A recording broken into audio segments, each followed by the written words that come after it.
మీకు 3-4 మంత్స్లోనే క్లారిటీగా కూలంకషంగా ఇచ్చేసి సార్ వెళ్ళిపోయినారు. నాకు టార్గెట్ పెట్టుకొని కంప్లీట్ చేసిన. చాలా హార్డ్ వర్క్ చేసి ఫైనల్గా అచీవ్మెంట్ అనేది వచ్చింది. అనుజ చెప్పినట్టు అసలు సిసిలైన సక్సెస్ ఎప్పుడు జరుపుకుంటామంటే మనం సెటిల్ అయిన రోజు, అంతే కదా. కాబట్టి మీరు కూడా మీ భవిష్యత్తులో ఉన్నత స్థానంలో ఉంటారు. ఉన్నత స్థానంలోనే మంచి మంచి ఉద్యోగాలు సంపాదిస్తారు. మీ టీచర్లు అంటే మాకంటే ఎక్కువ జీతాలు మీకే వస్తాయి. ఇది 100% నిజం. ఎందుకంటే ఇక్కడ చదువుకున్న వాళ్ళే మా దగ్గర చదువుకున్న వాళ్ళే మాకంటే 10 ఇంతలు సంపాదించే వాళ్ళు తయారైనారు. ఇప్పుడు ఒక్కొక్క 2 లక్షలు 3 లక్షలు జీతం తీసుకొచ్చే వాళ్ళు తయారైపోయినారు. అంటే కేవలం అది వాళ్ళ యొక్క దేనివల్ల ఉంటుంది, హార్డ్ వర్క్ వల్లే సాధ్యమైంటుంది. వాళ్ళ యొక్క నిరంతర పట్టుదల వల్లే సాధ్యమైంటుంది. కఠోర శ్రమ వల్లే సాధ్యమైంటుంది. మనం ఒకటే ఒక లైన్ ఉంది, హార్డ్ వర్క్ నెవర్ ఫెయిల్స్ అని. ఎప్పుడు అది ఫెయిల్ కాదు, అది మనల్ని ఓడించదు. లేజినెస్ మాత్రం మనల్ని ఓడిస్తుంది డెఫినెట్గా. తర్వాత మనం ఏం నేర్చుకుంటున్నాం, ఈ విజన్ స్కూల్ ఏమి ఇచ్చింది, మన యొక్క క్యారెక్టర్ని ఏ విధంగా బిల్డ్ చేసుకున్నాం. మన మార్క్స్ వచ్చి ఒకటే వచ్చి మిగతా స్కిల్స్ లేకపోతే మార్క్స్తో పని కాదు ఈ పోటీ ప్రపంచంలో.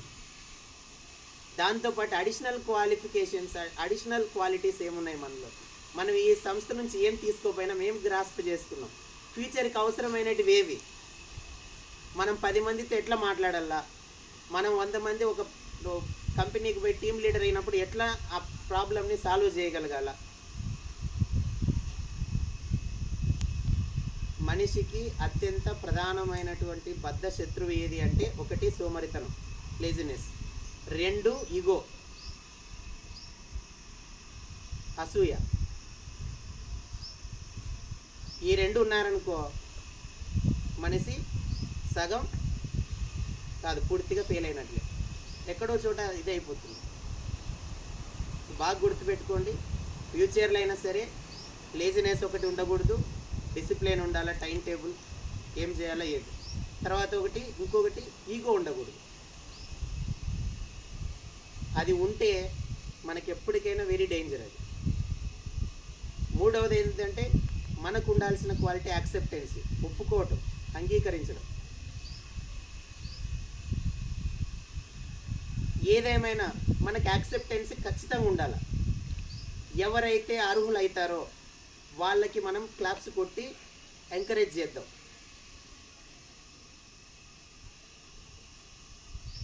దాన్ని యాక్సెప్టెన్సీ అంటాం. ఆ యాక్సెప్టెన్సీ ఇప్పుడు వాళ్ళకే వచ్చింది నాకెందుకు రాలేదు అని అంటే, మనం నిజంగా మనకు అంగీకరించుకునేటువంటి మన మనసుకు అంగీకరించుకునే తత్వం ఒకటి బోధపడాలి. ఏంది, నాకంటే ఒక 2% మంచిగా హార్డ్ వర్క్ చేసి ఉండొచ్చు వాళ్ళు, నేను కొంచెం చేయలేకపోయినా.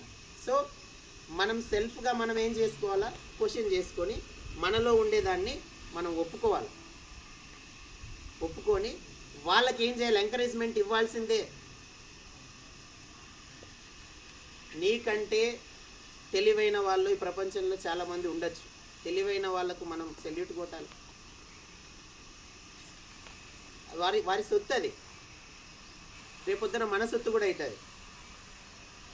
మనం ఇంకా బెటర్గా సబ్జెక్ట్ నేర్చుకొని ముందుకు పోయినామంటే ఆ తెలివి మన సొంతం కూడా అవుతుంది కదా. అది. సో మీకు రావాల్సిన మార్క్స్ అన్నీ మీకు వచ్చినాయి. వచ్చిన కాటికి మనం సాటిస్ఫై అవ్వాల్సిందే. అందరికీ ఒకటే ర్యాంక్ రాదు, ఒకరికి అటు వస్తుంది, ఒకరికి ఇటు వస్తుంది. వచ్చిన కాటికి అందరూ హ్యాపీగా సంతృప్తిగా ఉంటే నెక్స్ట్ పని మీద మనం పూర్తి స్థాయి ధ్యాస పెడతాం. నెక్స్ట్ జరగాల్సిన పని, నెక్స్ట్ ఏం సాధించాలనే దాని మీద మనం పూర్తిగా ధ్యాస పెడతాం.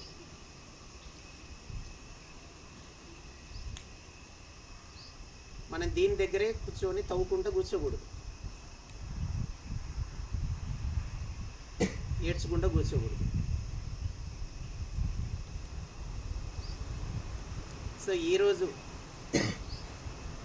మీ మధ్యన మీతో పాటు కూర్చొని చదువుకున్నటువంటి మన ట్యూషన్ ఫ్రెండ్స్ ఎవరైతే ఉన్నారో వాళ్ళకి చిరు జ్ఞాపికలు అందించి, ఎందుకంటే సో వాళ్ళు 6th, 7th, 8th, 9th ఎలా కష్టపడి చదివింటారు, 10th దానికి డబుల్ కష్టపడి చదివింటారు. సో వాళ్ళు రెండింటిని బ్యాలెన్స్ చేసినారు.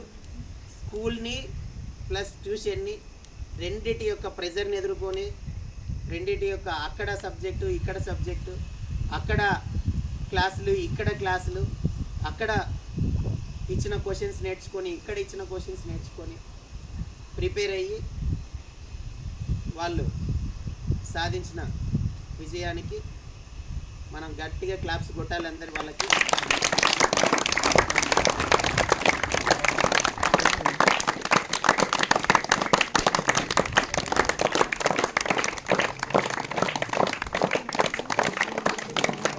ఎస్టర్డే మీ అందరికీ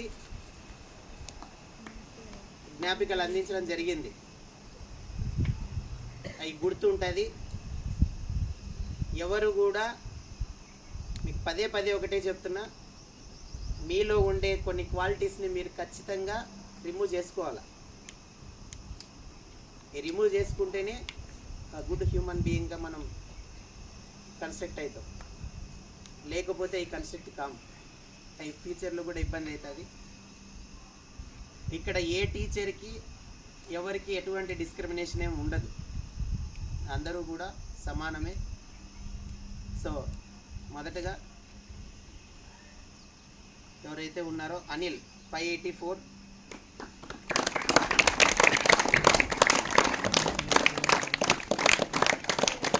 జాహ్నవి 561, జ్యోతి 554,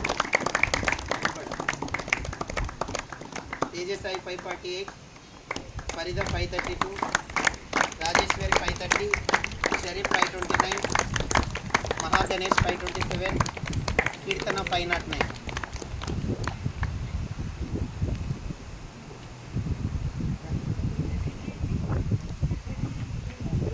అట్లాగే మరొక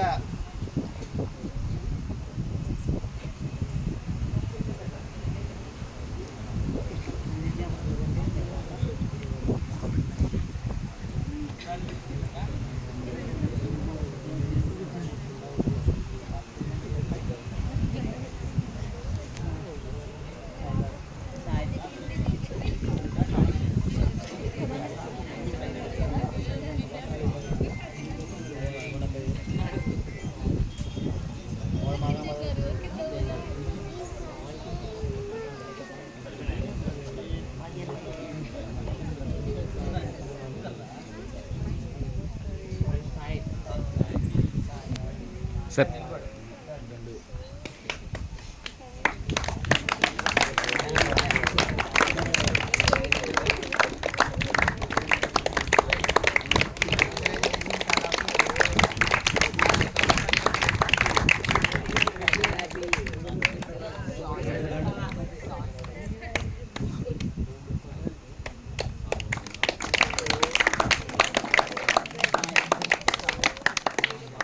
no problem.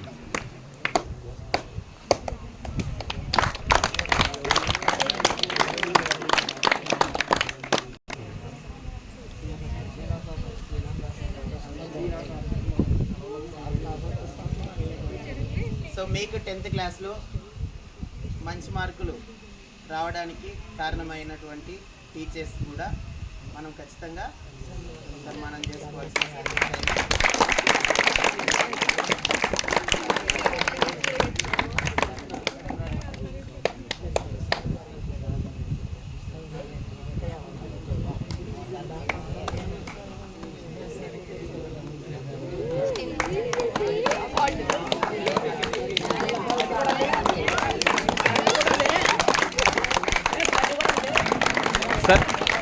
Sir sir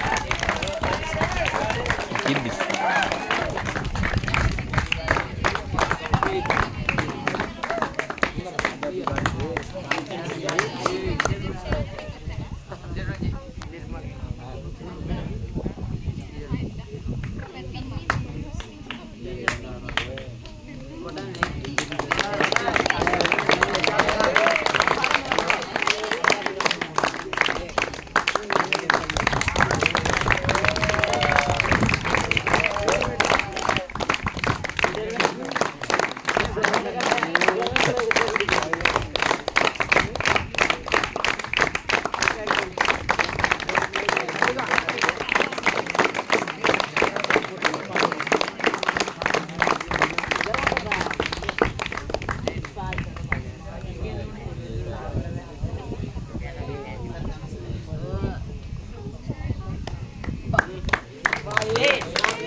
video దిగలా photo దిగలా అర్థం కాకుంది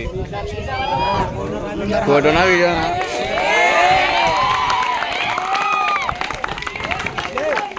వీడియోనా ఈ మడ్డ కొడిపించాలి